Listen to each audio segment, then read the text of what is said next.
Welcome to Larry's Library, and this week I read Reckless, the first in that series of original graphic novels.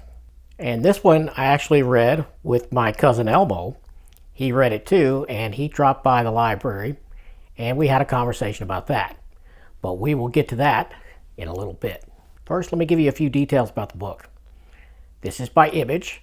This, of course, is creator-owned. This is written by Ed Brubaker with art by his phenomenal partner, Sean Phillips, the same team that brought us Criminal and The Fade Out and Pulp and many, many other awesome stuff, awesome works. The coloring here is by Jacob Phillips, Sean Phillips' son, and it is fabulous, gotta tell you. The colors in this are really something to see. So this is an original graphic novel published by Image, 144 pages. The list price on it is $24.99. But as always, you're a chump if you pay that. You want to get it from a good discounter like InStockTrades.com, my preferred vendor. No sponsorship but from them as of yet. But I got hopes. You know, a guy can dream, right? But anyway, the build quality on this is really good. Now, as you'll see in the conversation I had with my cousin Elmo, while the build quality is great, I do feel like this is a bit of a mousetrap. Being a standard size hardcover, you know, it doesn't want to lay over on its own. You're going to have to hold it down. Not a big tragedy, but it's a little annoying to me.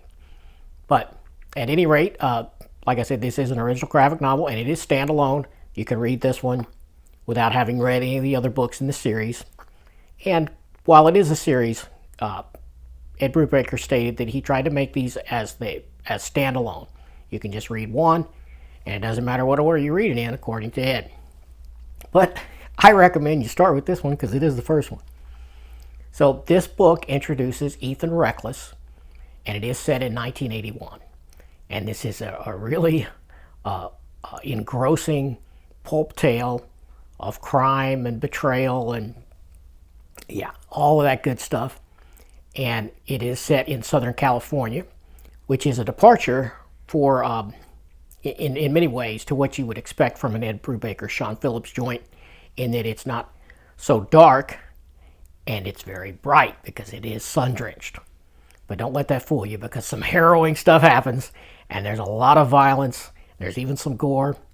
But I did love this a lot, and let's throw to the conversation I had with Elmo, my cousin. He came over. He had just read the book too, and we discussed it for a little while. And of course, as always, we ramble off into some other territory sometimes, but we primarily stayed on topic, I think. And let's take a look at that now, and then we'll come back, and I'll give you my final score on it for me and what Elmo gave it. You'll see. But take a look. So, you read this, but you read it digitally. Yes. Yes. I buy all my comic books on my Fire Tablet HD 10. That's what I read everything on. Okay. And what was that with? Which app do you use for that? The Kindle app. The Kindle app. The Kindle. The gotcha. Kindle app. One thing that struck me about this is, gorgeous cover. Yes. And have you seen the physical books before? No. That's the first time I've seen it. One thing that stopped me from getting this for a long time was because they've never brought it out as an oversized hardcover. This is a standard size, much to my chagrin, as someone that loves the big volumes. And according to Sean Phillips, the artist, he claims that they're never going to put this out in an oversized. Why? Because he likes the size of this. He thinks it fits it perfectly. And the whole premise here, and if you read some of the intros, was they was trying to duplicate like the old cheap pulp paperbacks, but in a comic book form. So he wanted it to be not too extravagant, I guess, as far as the physical shape. And this, I mean, you know, when you compare this to like these big books. Yes, like Pulp and... Pulp, the Process Edition. But see, the same thing was said about Pulp. Pulp was I don't know if Sean Phillips said or if just the community said it, but supposedly they said that was never going to be released in oversized too. But and yet there it is. But there it is. So I put up a poll up in my community tab once, asking people, should I buy these now in this format, or should I just keep waiting for it to be released in that size that maybe will never happen, or maybe it will? And it was mixed results. I don't remember what the final vote was, but I ended up getting it, obviously, and I do have all the other editions too, because one camp says Sean Phillips is telling you these aren't going to come out. They're not going to come out. It's going to be just like this forever, and that's it. And then other people are saying, no, they're leaving money on the table if they never bring it out in this. Well, and they have a point. They do have a point. But at the end of the day, that's their work, and then they got to figure out, is it worth the money to bring it out, or is my art more important? And to me, my art is, I want it in this size and this size alone. Yeah, Now, I do like that there's no dust jacket and the art is right on there. And it's not super glossy, but it's sort of a semi-gloss, so it's an attractive package. It is. Now, the only thing I can criticize about it is, like most standard size hardcovers, I don't know if I'm getting this in frame very well, but it's a little bit of a mousetrap. Yes. In that it will not lay flat by itself. I mean, you have to kind of, it's not like a huge labor, you're not, I'm not having to stack concrete anywhere, I don't want to. Holy God, I can't keep the pages open. But it isn't as nice as, say, these, which will stay open. No problem. Yeah, because then you're trying to read in the crack. Right. But it's not terrible. The other thing I don't like about it, if I'm going to pick this, now you're talking about the book itself. I'm talking about this physical. The physical. Okay. Edition of the book. Is the mousetrap thing is a little bit irritating. Okay. And the fact that there are no page numbers. Not a single friggin' page number. Now, and you got to wonder why, because I understand why a collected edition that was comic books, serialized, and then collected together, a lot of times they omit the page numbers. Sometimes they don't, but often they do, and that irritates the shit out of me too. But the reason they do it there is because it's not consecutive.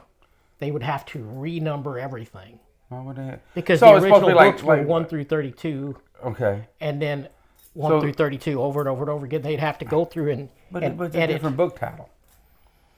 Do what? It's a different book title. Well, right, but that's what they would have to put in all that work to number the pages. But here, this came out as an original graphic novel, so it never had it. Was this supposed to be just a one book thing? Yeah, this is the only. This was not a series that got collected.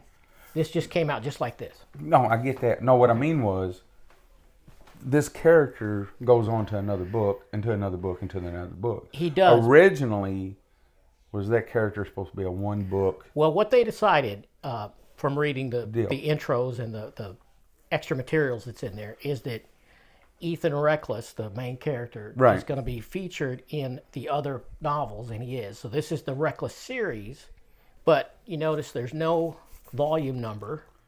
Correct. And none of the other ones have volume numbers either, because Ed Brubaker said he wrote it so that you could pick up any volume in any order and read it, and it would still be okay. But of course, the innate collector and reader in me, I want to read them in order, so I look up online and get a reading order, which is the order they were published in, and I'm going to read it that way. And but you don't have to, is I think the point. True, but the problem when you run into something like that, not only just on this book, but any book, if he's the main character, if you don't read the first one first, so are we going to get into this? Are we getting into the story part now, or what? Very soon. Oh, well, okay. I'm almost done griping about the book. Go ahead, finish your gripe, and then I'll go in on what I was going to go on. That's probably it, really, is the lack of page numbers, which I'm like, it's an original graphic novel. Why not go ahead and number the pages? 1 through 144, 144 pages. I do like the size, though, and I like how it's handy. It's super readable other than the mousetrap effect. Right. Which none of this has any bearing on you because you read it digitally. And it does have page numbers. Really? 1 through 44, yes. Yes. What the hell? What the hell, Ed? Ed Brubaker, what? Well, it could be just because of the way the digital was laid out. Well, sure, but Couldn't somebody have went ahead and Well, it's not like put that it's in well. Okay, so when the pane comes up and it has the page, it doesn't say like 1 down there in the corner. It's when you zoom out so you can pick up where you left off. Like if you inadvertently close the app and it don't remember where you're at, you can go to it goes. And what you're describing is exactly why you have page numbers in a physical book too. Well, but you can't put a bookmark in a digital copy. All right, I'll buy that. Maybe I don't know. Maybe there probably is a bookmark thing somewhere. Well, I'm an idiot, so I mean, maybe it is, maybe it ain't. But I know on this, if I'm reading this, I'm shit. Well, all right, Mama's calling. I gotta go cook her dinner. Hold on, let me find a matchstick or a piece of paper or something, and I can just put that in there, set it down, and go. All you book obsessed people, like mine, I'm including myself in that. You have a collection of bookmarks. I mean, well, that's true. Come on. But at any rate. Yeah, speaking of bookmarks, real quick, I picked up a novel a paperback novel written, I don't know, back in the '80s, and I thought, you know what? I got a free day. I'm gonna work on this. 2 bookmarks. And I don't know why, so I don't know if the first one was where I left off, and I just threw a second one in there just so I didn't have no place to put it, or if I started on the second. You outsmarted yourself. So, for some reason, Well, the other reason that page numbers are valuable, I was going to say, is just for people trying to discuss something. You know, right. You're texting your buddy and say, shit, did you see what happened on page 23? I don't have any page numbers, so... You got no point of reference, man. I mean, shit. But at any rate, enough of that, because that format's subject to change, because maybe one day we'll get this, and maybe it'll have page numbers. But maybe not. How many books over here? I think there's him. I want to say there's 5. Yeah, 5. 5 Reckless books? 5 Reckless books. Yeah, I never know. You might get one big omnibus. All of it. Or maybe 2. Might take 2. Well, no, you could fit that in one if you really wanted to. But it is image. And image, this is the thickest image I've ever seen. It's Kill or Be Killed, and it's like 600 pages. Oh, it is? Yeah. And it's just about too big almost for that. Up too. Oh, it's great. I saw it. It said, you like this, you might like this. You're going to love that. That's set in modern times, too. It is brutal as hell. It is super violent. It's good. Sweet. But anyway, so... Not that I condone violence in any aspect. Right. So what did you think of it? I loved it. Okay, so... getting back to what I was going to say earlier about when you use the same character in all the books, I like the fact that what you're telling me is each book is its own contained story. Yeah. The problem I have found with that, if you don't read the very first one, then you don't know a whole lot about the main character unless... There's going to be some nuance you're going to miss, surely. I mean, even if the stories aren't connected. That's what I mean. Well, what I'm talking about, what drives the main character. Right. So, I like the artwork. It did give me that whole 1980s, early 80s vibe when I was reading it. 81, I think is when they said. Right. And so, it gave me that whole vibe of it being set in the 80s. And a real departure for me from some of the other Brubaker and Sean Phillips stuff is all the sun, because this is set in Southern California. Right. And so you have these neon colors. They're very bright. It really does make you think about the sun, doesn't it? When you see this opening shot, so it feels like you're in broad sunlight, doesn't it? So I like the fact that it gave me the 80s vibe, right? Mm-hmm. I kept having flashbacks of the vibe of it was kind of like the California version of Scarface type vibe. Yeah. Whereas in Miami you had the neon lights, the pastel colors and stuff like that. And then on the West Coast you had the burnt oranges and things of that nature. And then when I think of New York and stuff, I think of just the opposite. I think of the grays and browns. And, exactly. So I felt that they got that part right. I like the fact of how they set the character up and how you got his complete backstory. And that was a good intro. The story, Well, let's. We're going to give some mild spoilers, but Okay. we won't spoil the ending. So Right, let's stop short of giving the whole thing away. Okay. Well, yeah, okay. Yeah. So I like the fact that it gave his story, and you got a complete history of Ethan. Yeah, and you know what kills me too? Okay. So now, if I pick up the next one, I don't have to know anything about Ethan because I already know because it was already set up in the first book. You know what I'm saying? We certainly know his origin. Well, was it a big shock to you when you found out he was FBI originally? Because I didn't really see that coming when it got revealed. I did not it's either. revealed early on, but Right. I still was like, whoa, he was FBI. I don't know. I didn't see that. And this cover, I love this painted cover. And it's by the same artist, but it's painted. It's beautiful, beautiful work. It's like a trailer for a movie. Yes. It gives away the whole movie. Well, because everything, basically the entire story. I mean, if you haven't read it, you're not going to know. But once you've read it and you look back at this cover, you're like, shit, that's everything that happens. Well, that's all the characters, and that's. and it looks like the movie trailer posters poster, of the absolutely. 70s and the early 80s. And what was that one that had Kurt Russell, had the death car? You're talking about the Tarantino. And Yes, yeah. I can't remember what the name of those are, but you remember how they had the poster for that? Yeah, yeah. And the woman with the leg and the machine gun. I got it over there on the wall. Top one. Top one, to the right. right of the window. Totally off frame, but Right, and I can't even see because I'm blind. I got glasses on. Act like I'm supposed to be able to see. yeah, we'll think. Oh, yeah. Planet Terror. Yeah, I see it that's now. one of the segments of the three. Correct. Yeah. But if that was over here where your audience could see it, they would see. Well, I could throw up a Well, that's true. You I can could throw do up a a Doomy Bob right up in here. somewhere, probably over our faces. Yeah. I don't have a gap here in the frame. That is true. But I really, really liked his assistant. What was her name? Edith? Was that her name? No. That don't sound right, does it? No. Edith. The hell. I just read it, and I'm still blanking on her name. Right. Go ahead, keep talking. I'll find out real quick. What is her name?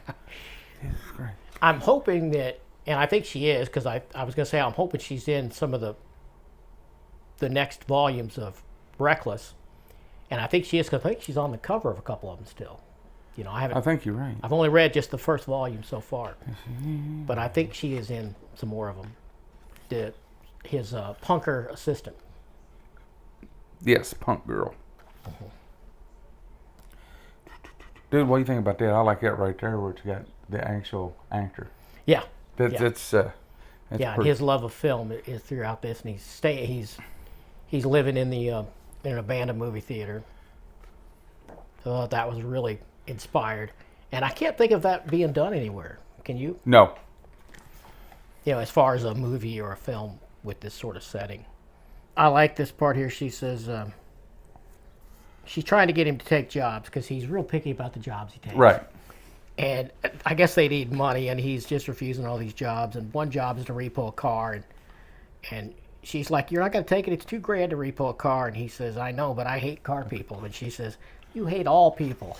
I don't hate you. But I don't hate you. Right, I like you. Anna. Where the hell I get? Where did you get Edith? Oh, where did I get that? They ain't even nowhere close.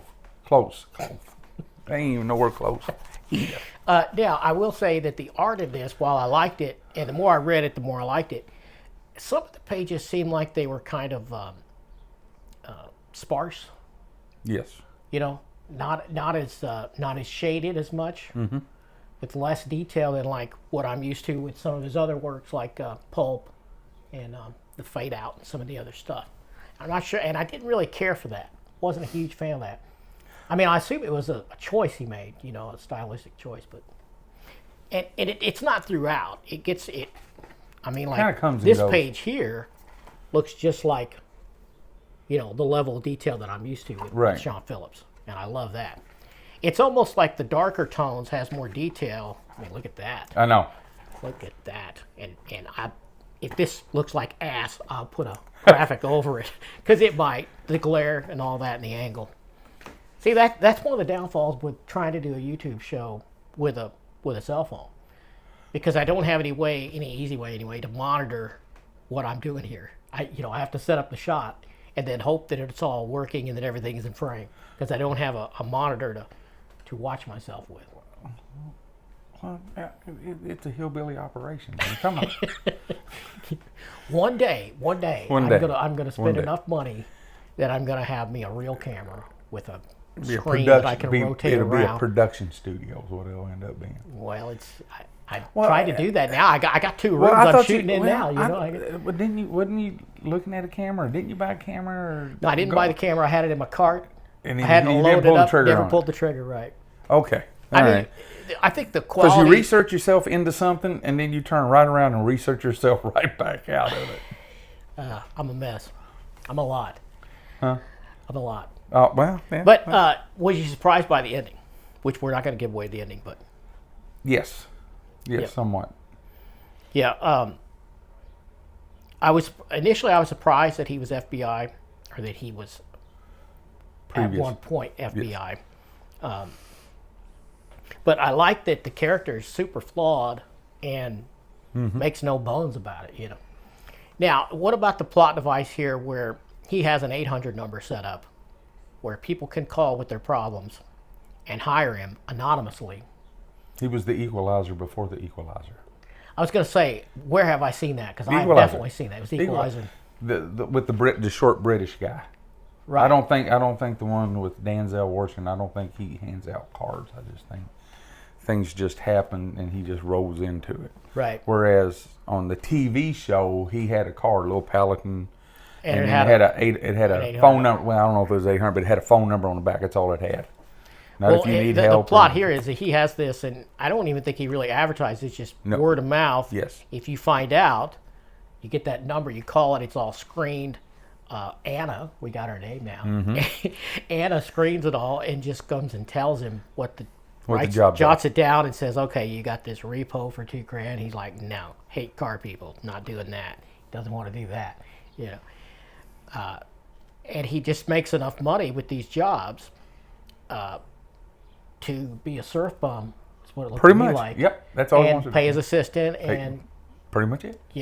And then when he starts running out of money, he takes another job. Exactly. Yep. But he is essentially a good guy. I think we find that out. Yes. That does terrible things sometimes. Well, hopefully for the right reasons, and it looks like so far he has. At least for what we learn of him in this first book.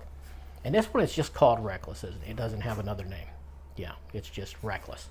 Whereas I think the next volumes are Reckless and then what the name of the story is. Yes. Right. I want to read the other 4 big time. You ain't read them yet? No. You started? No. I was waiting for me to get going with this. Well, yeah, to find out what we were going to do. And here's the thing. This guy works are you down to 2.5 jobs now? At one time, you had 3.5 jobs. But yeah. You do 2.5 full-time jobs. Yeah. And then he does good deeds for half of the tri-state. People call him with their sob stories, and he's like, "Okay, I'll be there." Yeah, I'll be there. Yep. Need you to help me move my sister-in-law. Okay, I'll be there. Yep. Right. When I die, I'll get about a day's worth of rest, and I swear somebody will come up. "Hey, cousin Elmo. Time to get up. I need help." No, shit. Okay, give me a minute. Let me get some coffee in me. So we would read a lot of this stuff together and do these little short videos, but we just can't get together. I mean, we're on 2 separate shifts, but it wouldn't matter. Again, this guy's got 2.5 jobs. I got 1 full-time job, and I can't even commit 40 hours. You can't. Because I can't stand it. I hate it so much. You know what? That's a whole other video that is completely off topic. Well, our buddy, he sits there and he tells you, it's a little hard for you to complain when the other part of the conversation works 80 hours, 100 hours a week. It's true. But he asked for it. I mean, he asked for it and he signs up. I'm trying to find a way to get home and screw around with YouTube. Be wise with your money, kids. Be wise and try to have just one wife in your lifetime. Just one. I don't have that problem. But what I do have is a whole lot of books. True. And for me, this was 10 out of 10, though. On my 10 scale, I use I don't really have any problems with it. I mean, the only issue would be like some of the physical problems with the book. I would not strike the 10 for that. But just looking at it as a work, for me, it's a 10. Some of the pages look a little sparse, but not enough to cost it a whole point for me, a whole star. So for me, I can't be that generous. I'd give it more like an 8. But I will say that it's an 8 with a caveat that makes me want to read the next books. Yeah. All right. For the reason that they gave me the full backstory of this character, right? And they didn't leave me hanging on that. This in and of itself, if this is the only one you read, this is the only one you read. But at least if you go forward, you know what Ethan's backstory is. So what cost it 2 stars for you out of 10? I don't know. It just... You're dissatisfied with something? Yeah, I'm just trying. It's unintangible. I just can't really put my finger on it. But it's just not, it's not perfect. It's not perfect. It wasn't Fade Out. Yeah. Okay, now, and I know they're 2 different genres, 2 different books. It wasn't Pulp. It wasn't Pulp. Okay. Had I read this one first before I read those 2, my rating would have probably been higher, right? And I don't know when they came out. I think this is more recent than either of those. Are they? Yeah. So I think to me, if I had to grade 1, 2, and 3, Fade Out for me would be number 1, Pulp would be number 2, and this would be number 3. Okay. I do like their style. I do like their artwork. It does want me to read the other one, so it wasn't like it was. You could almost hear the music at the time too. Yes, right? and that's what I said. It drew me in. I can tell. Soundtrack right, easily. right. Oh, dude, yeah. I hear the 70 bands, the late 70 bands, and stuff like that. And for me, I hear some of that, but then I hear some of Anna's punk music. Yes. And I knew that the movie she references that she wants to put on the theater. We won't reveal the punchline to that. But I didn't even know because Decline of Western Civilization. Oh, okay. It's a documentary about the punk scene. Oh, okay. Yeah, I've seen it. And then the part 2 was part 2, the Metal Years, and it goes. Oh, really? It goes off into same title. The Decline of Western Civilization Part 2, the Metal Years. That was the. Oh, okay, okay. Yep. I figured it had that kind of reference. And I was like, I never was into the punk scene. Yeah, I kind of was. So. Yeah, I was in that hillbilly music, Well. And rock and that old stuff. So. Yep. I don't want to keep you here forever because I know you got 2.5 jobs to get to. Right, getting ready to go to another one. Somebody. But we loved it, and if you like Brubaker and Sean Phillips, you're going to love this. And if you haven't read any Brubaker and Sean Phillips yet, this is as good a place to start as any, really. That's right. Yep. Very violent. Oh yeah. Very, very violent. It's a very violent storyline. Gory. And it's they don't pretty usually gory. get super gory, but they kind of They did on this one. They got it wasn't gratuitous. It was there for a purpose. Okay. Yeah, I mean, you get a preview with this hatchet. I mean, really. Well, I'm anxious to see what other people think of it, but I think the cover is brilliant. But once you've read it, you look back at the cover, you're like, damn, everything's on the cover. Every element. The bad guy, his old girlfriend, his assistant, the car blowing up, the ocean. Where he lives. Yep. Where he lives. It's brilliant. Yep. Brilliant cover and a brilliant story. Well worth reading. I will say that. Yep. I'm looking forward to the next one. And I'll probably do like Ed. I'll probably read which one came out the next. Well, I'll have to look at the reading order and tell you, but because I don't have it memorized. But I mean, I get why he didn't put the numbers on the side on the spines, but it would have really been helpful.